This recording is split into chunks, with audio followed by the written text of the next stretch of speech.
G'day guys, Matt Brand here. BMW has invited me to review the all-new BMW iX3. It's a fully electric SUV from BMW, you know, the driving machine brand. Unfortunately though, that does mean that at their HQ, I'm next to a really busy highway, so hopefully you guys can hear me. I'm actually super excited to review the new iX3, not just because it's a new EV, and I kind of like my EVs, they're growing on me, but it's also because of petrol prices at the moment. I've also got a Mustang Mach-1, and that's a really cool car, naturally aspirated V8, beautiful, but boy, is that a petrol guzzler. And with petrol prices being $2.50 for 98 at the pump, I can't afford that. So I have been driving this around and loving it. It cost me like $5 to get it to 100% battery.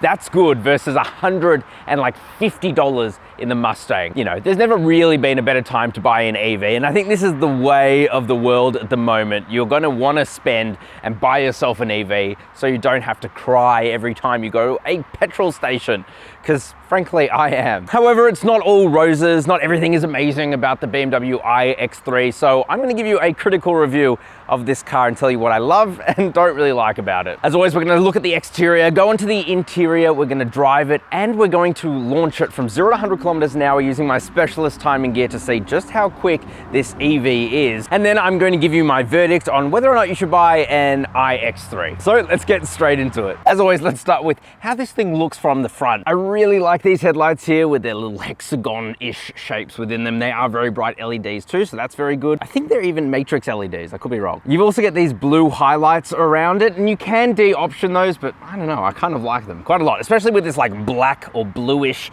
paint here. Hopefully the camera can even pick this up. But yeah, I think they're really cool. You've got functional aero, quite a lot of it too. Even the kidney grills have like functional aero within them, but they can block themselves off to make the car more aerodynamic. So very smart. Down the bottom, you get more aero and fake intakes and stuff, but it's still very, very cool. Now coming to the side of the iX3, the really cool thing is that this doesn't actually look like an EV, at least from the side. It is based, of course, on the X3, which I've reviewed before, for example, in the completely polar opposite X3M. But I just think it's really cool how you can get this package that doesn't necessarily look like an EV, but still is. However, if you do look at these wheels, these look pretty EV. So these are the M wheels. Every car here gets the M package, even though there's nothing M about this car. Still, I do really like these wheels. They are aerodynamic. They're 20 inches too, so pretty massive. Coming to the rest of the side, as I said, M badge, even though this is not an M, you get some fake vents here. Keyless entry and go, as you would expect from a luxury car like a BMW. You get privacy glass there. You've also got some roof rails, and otherwise it's an SUV. Let's take a look at the back. Coming to the back, let's start from top to bottom. You get a nice roof spoiler there. Wouldn't be an SUV without it. I absolutely love the taillights. You get like this 3D effect to it. And if any of you play Halo, it kind of looks like the sword. Could be the wrong audience there, but still, I think that's pretty cool. BMW badge with the blue around it to signify electricity, because apparently blue is the color of electricity, apparently. iX3 badge down there. And then all the way down the bottom, you'll see this nice bumper here and these massive blue inserts. I don't know why, but I absolutely love those. And this is really where you can tell mostly that this is an X3, because this is where the exhausts would have gone in an X3. Oh, look at that. Fake venting there too. Just, why not? You know, it. Just put it everywhere. This whole car should be a fake vent. Gotta calm down. Okay, so moving on to the interior now, and this is such a nice place to be. BMW seriously have class-leading interiors. And even though this is made in China, there is nothing wrong with quality. Soft touch materials everywhere, nothing squeaks, nothing rattles. It's awesome. And that can't be said of competitors like a lot of Mercedes. They will squeak really badly.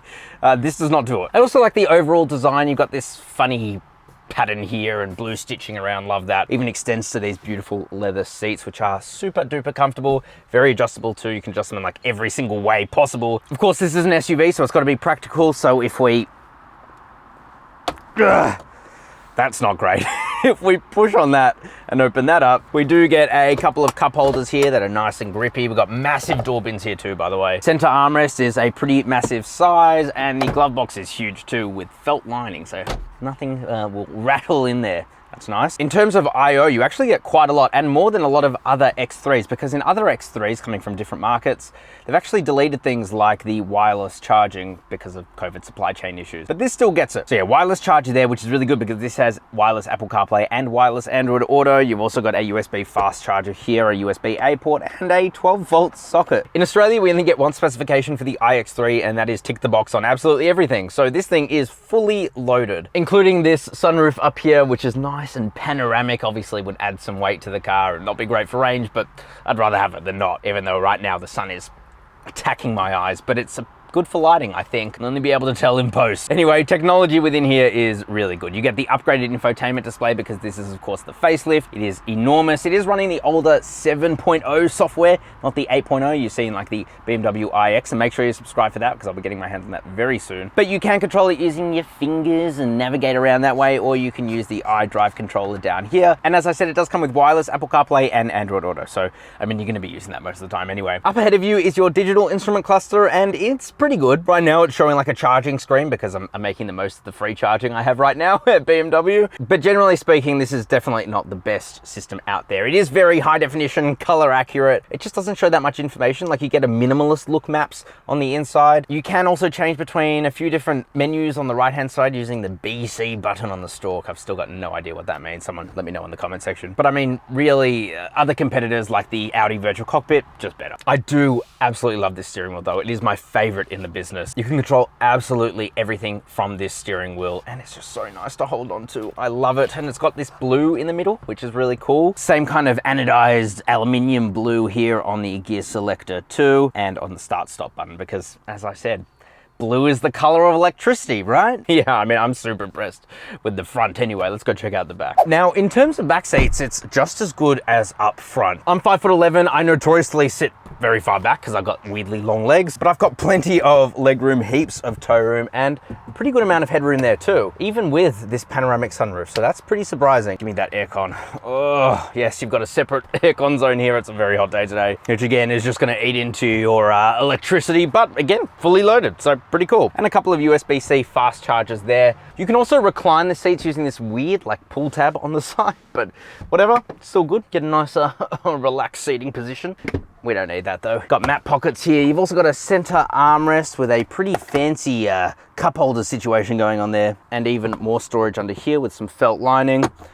It's all really super practical. I really like it. And if I had to spend time in the back here, I would not be upset. Sometimes in EVs, they've got like a raised floor, and this feels a little bit higher maybe than the other X3. I can't quite tell, but I'm still very, very comfortable back here. There's no issues. But does the battery eat into boot space? Let's talk about that. Now, because this is a sports activity vehicle, as BMW call it, weird name, you of course do get quite a lot of room back here, even though it does have a pretty massive 74 kilowatt hour battery under the boot and the back seats. But in here, you actually get quite a lot of room. You of course can take out this cargo net, which does feel pretty nice. And once we do that, we can put down the back seats here, which is super easy. They're on like this spring system, and then you get plenty of room. And then you've also got a little bit of underfloor storage, except all of that is taken up by your charging cables. Speaking of which, let's talk about specs. Now, in terms of charging, there's a couple of ways. You can, oh my God. You can AC charge, or you can DC charge. Oh, now I've got to untangle this mess. Okay. This one here with the yellow end is kind of like your emergency charger or charger you use at home if you really want to trickle charge your car, but it's going to be very, very slow. What you really want to have is a 3-phase AC charger installed in your home. The only annoying thing is that this is limited to 11 kilowatt hours when you are plugging in with AC power. So even though, for example, this BMW machine here is capable of 22 kilowatt hours, because it's only AC charging, I can only do 11. So that's a real pain. This is very involved. There we go.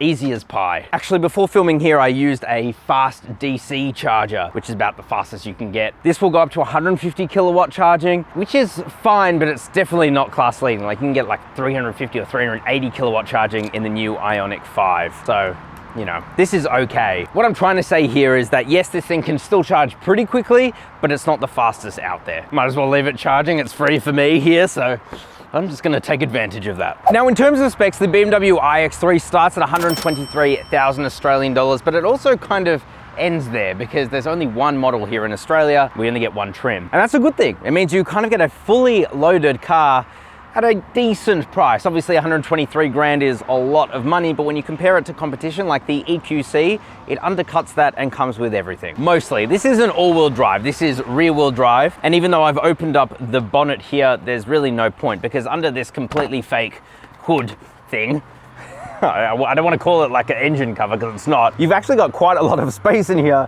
except there's no frunk, which seems like a waste of space. I'm sure there's going to be aftermarket solutions to that, but I don't know, it's a bit of a shame. And also, there's no electric motor up front. There is one though at the back, and that puts out 210 kilowatt of power, 400 Newton meters of torque. That's quite a lot. As I said, this is powered by a 74 kilowatt hour lithium ion battery. That's a big battery, but I'm still getting 350 kilometers of range or so, even though the WLTP is about 450. So I'm a little bit disappointed by that. I don't know why. Maybe it's because I'm doing mostly urban driving, but still I found better in other EVs. But it probably doesn't help that I have flawed this thing a couple of times, given it the sauce. And BMW claim that this will do 0 to 100 kilometers an hour in 6.8 seconds, but what will it actually do? Well, let's time the launch. Okay, so now we're gonna launch the new BMW iX3. I've got my specialist equipment here. It uses satellites to track how quickly we go. So let's do that. Okay, here we go.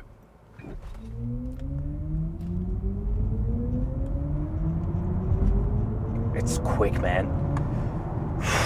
0 to 100 in 6.13 seconds. That's pretty damn quick. That's pretty damn quick. So it's actually faster than what BMWs say. That's usually the case with BMW for some reason. Let's talk about how this thing drives. Okay, so here we are driving the BMW iX3. Let's give it some sauce.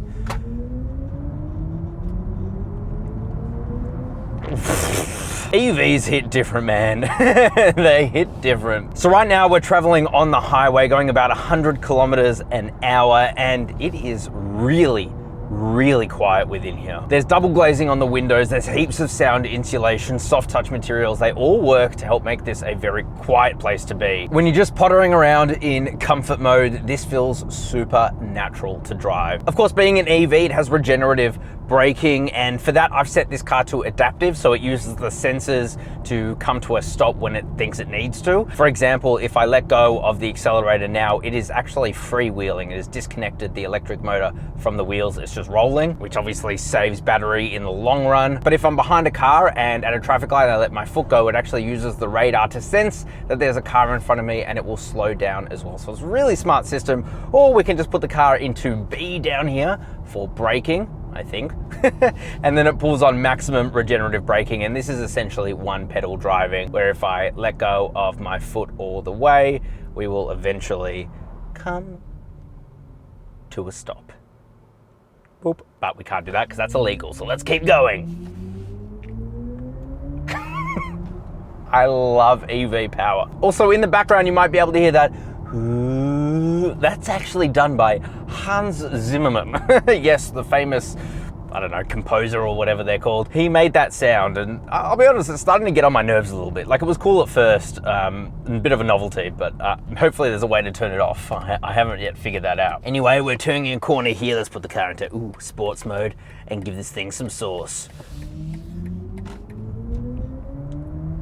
Oh God, it really does kick you in the back of the head when you put your foot down. It's just like instant torque. As I said, there is only one motor and it's in the back. So that does allow for some, I guess, spirited driving. We're heading towards Saucy Corner, so of course I will be giving this thing some sauce. But let me tell you, when you're just driving around, it's a lot of fun. And also in sport mode, the steering does become quite a lot heavier. It's very noticeable, but I like it.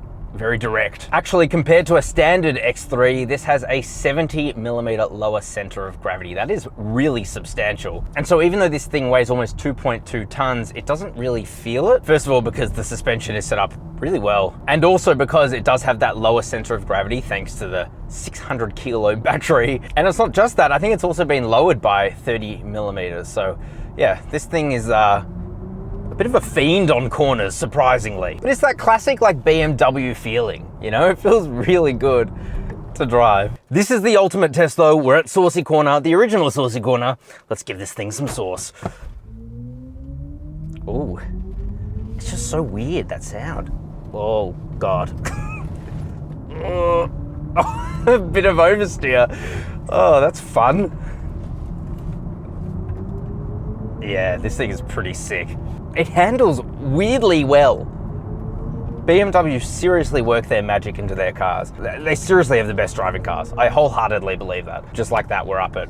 And we were going fast, man. This thing gets up to speed pretty quickly. There's seriously nothing to dislike about the way that this thing drives. It's a lot of fun. Bit of tire screech there.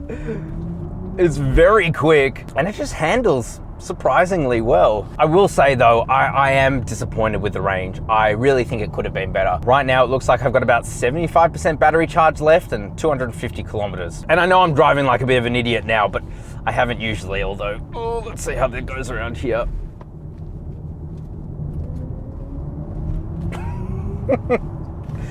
Oh, yeah, I'm a bit disappointed about the range.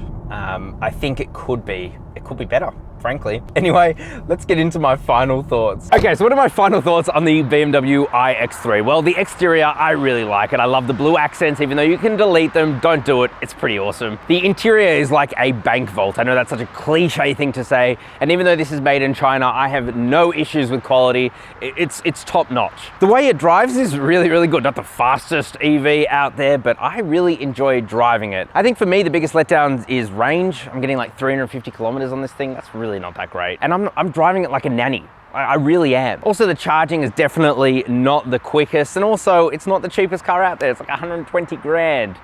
It's a lot of dollary dues. Having said that, it's well in line with competition. In fact, I think it's cheaper than a lot of its competition. And you get a super practical luxury EV.